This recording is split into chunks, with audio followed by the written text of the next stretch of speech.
Today, I'm pulling back the curtain and doing a full July 2025 portfolio breakdown. And many of you commented in the annual income video that I did that you wanted to see my whole portfolio and you're kind of mad that I didn't. I did a top 10 holdings in June, but today I'm going to lift the curtain completely. I'm going to show you exactly how much I made in dividends, my year-to-date performance, every holding in my portfolio, and what percentage of my capital is in each category. And this is the kind of transparency I wish more investors on YouTube would share. You all asked for it, so here it is. Hopefully it doesn't bite me in the end, but let's go ahead and get into it. Welcome back, Rico here. I am going to get real today, and I already know folks in the comments will be skeptical, leery, or tell me that this is too risky. I'm here for it. Just please keep it civil and keep it kind. And I'm sharing this because people were genuinely interested, and if this helps even one person feel like they have a better hold of their financial future, then the job is done. But as always though, this is not investing advice. This is for entertainment and inspiration only. So please do your own research and don't just copy what I do or what anyone else does. Establish your own goals and then put your own plan together. So I love Snowball Analytics, and I do all my analysis and I get all my information about my portfolio and my future dividends, all my analysis from Snowball Analytics. So if you click on the link below, I am an affiliate and I will get a small commission. But if you are interested in Snowball, you can get a free trial, use my code, and then see if you like it. It's helped me. It's been a game changer for me in terms of predicting my dividends and helping me make decisions. With that, back to the video.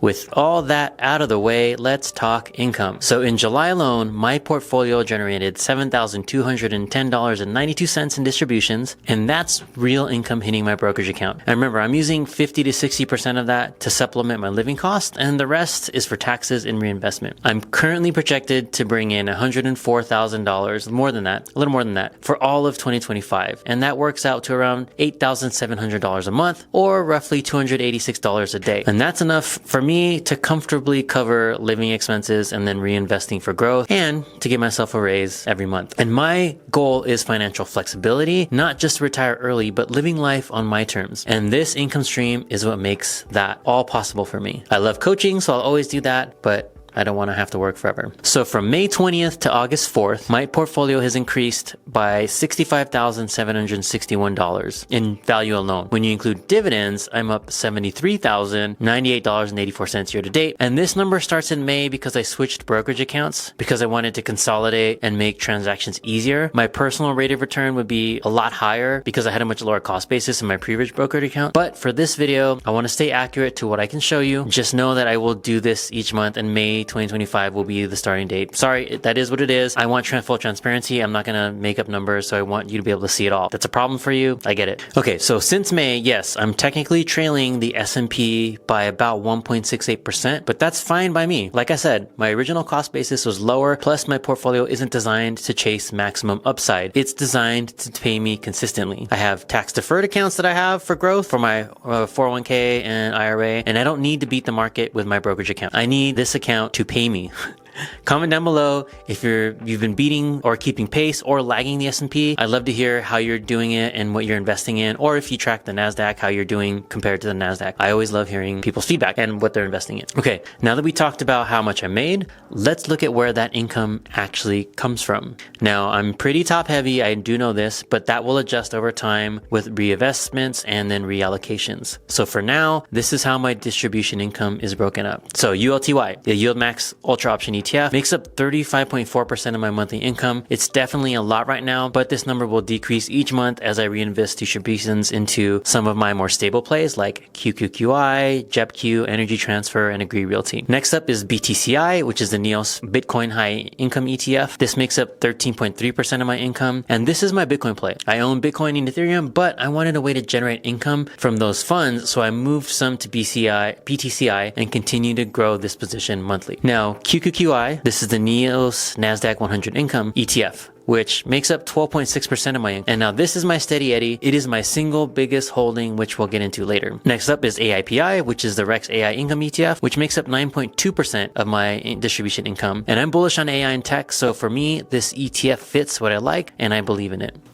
Now, SPYI, FEPI, and SPYT, and others, they make up the remaining 29% of my distribution income. And we'll definitely get a look at the rest here in a bit. But as you can see, like I said, I am top heavy, but I start to better diversify down the long tail. And this kind of diversification helps me sleep better at night while I'm still hitting my income targets and still spreading the reinvestments and distributions into other holdings. Okay, now let's talk winners and we'll talk losers, laggards. Let's not use losers. Okay, so my top performers this year are BTI, which is up 42%, Hercules, which is up 24%, Energy Transfer, which is up 18%, and ETY, which is up 17%. And then my biggest losers so far are MSTY, which is down 11%, Motive, and BXSL, which are slightly negative, but still manageable. And yes, it's all part of my strategy. I don't expect every stock to win. What matters is the whole machine and working towards the same goal. Also, keep in mind that I am slowly transitioning out of MSTY. I've already got my original investment back in distributions, so I figure this is now house money that I can utilize for my most compelling plays, testing new ETFs, things like that. Now, this is the part you've all been waiting for. I'm going to keep it pretty simple though, since I usually do individual stock and ETF breakdowns separately. I don't want to get into too much of the commentary, but comment down below which breakdowns you'd like to see, and then I'll go ahead and make those if you want. And I'm going to keep this simple format from here on out for each monthly portfolio review, and let me know if there's another way you'd like to see it. I just want to keep it simple. People ask for my portfolio breakdown, the percentages. So here it is. I'm going to break down where my capital is deployed, holding by holding, and then they're grouped together by categories. So the first is covered call ETFs. QQQI makes up 21.6% of this portfolio. And like I said before, this is my single biggest holding in this account. SPYI makes up 14.6%. BTCI is 11%. And yes, I like my NEOS funds, as you can see. ULTY right now is only 9.8% of my portfolio. JEPQ at 6.4%. AIPI at 6.2%. FEPI at 5.4%. And then SPYT at 4.8%. Next, we'll get into the BDCs. I have Hercules Capital, which is 3.2% of my portfolio. Blackstone's BXSL, which is 2.6%. And then Great Elm, which is 1.2%. And then I have my REITs. Don't have many, but Agree Realty at 2.6%, IGR at 1.5%, and then Motive at 0.9% of this portfolio. And then other positions I have that pay dividends is Energy Transfer at 4.7%, BSTZ at 2.6%, SCHD, which a lot of you probably have heard of, at 1.9%, BTI at 0.9%, ETY at 0.7%, and MSTY is only 0.6% of my portfolio, so it doesn't make up a lot. And then I have cash in there, about 1.2%. So I like to have cash balance in there just in case there's something I want to buy, or just so I have a balance in there so I'm not always at zero. And when you group them together, you can see the bigger picture here. So 86.9% of my portfolio is in ETFs, covered call ETFs, standard ETFs. And then I have 5.19% in BDCs, 2.64% in REITs and dividend paying real estate, 3.17% in energy, and then 1.68% in other equities and cash. And this visual shows the balance between risk, yield, and growth. And I've tailored this to meet my lifestyle and my needs, my goals, not someone else's idea of success. Again, your own goals, your own plan, do your own research, please. So there it is right there. That's my July 2025 portfolio review. So I made about $7,200 in income in July, and I'm estimated to do over $10,000 in August. Snowball Analytics has me over $104,000 projected for the year. They also have gains across most of my positions, and this is a strategy that I use to continue to buy back my time. So if you found this helpful, give it a like, drop your questions in the comments. I'll be back with another deep dive next month on my portfolio, and you'll see me doing some more ETF and stock reviews next week. And if you want me to cover any of these other holdings specifically, definitely let me know down below. Thanks for watching. I hope you enjoyed it. Remember, the goal isn't to get rich fast. It's to create the freedom and income you've always wanted.